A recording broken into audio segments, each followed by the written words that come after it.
छत्रपती संभाजीनगरमध्ये काहीसा वाद झालेला आहे। अनेक महानगरपालिकांमध्ये पहिल्यांदाच प्रभागनिहाय मतदान होतंय। साधारणपणे एका मतदाराला वेगवेगळ्या मशीनवर 4 मतदान करायचे आणि त्यामुळे मतदान करायला वेळ लागतोय आणि मतदान केंद्राबाहेर रांगा लागतायत। एका मतदाराला आपलं मतदान पूर्ण करण्यासाठी किती वेळ लागतो याचा एबीपी माझानं डेमो केलाय। तर असं लक्षात आलंय की एक मतदान पूर्ण करायला 1 मिनिट 49 सेकंद लागतात। याविषयी सांगतात आमचे प्रतिनिधी कृष्णा केंडे।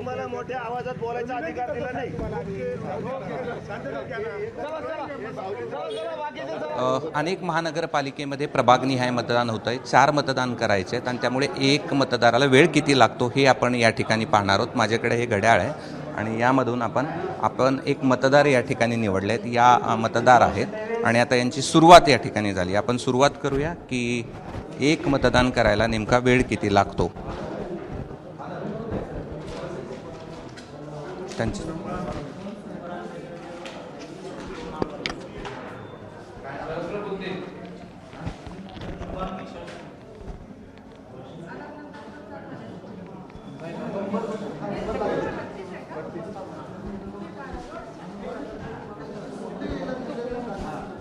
चला चला पुढे या।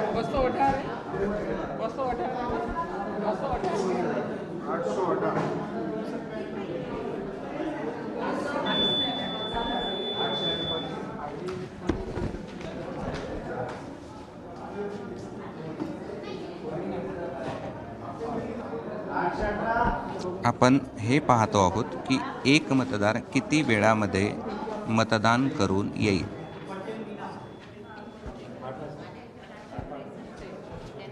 चला पाठवा ना त्यांना।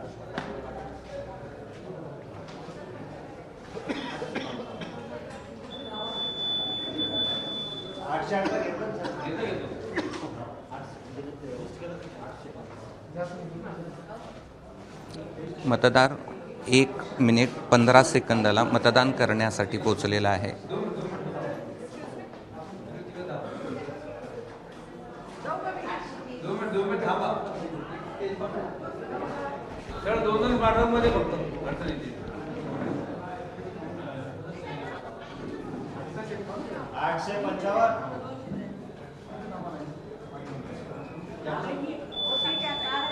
आणि आता मतदान पूर्ण झालंय।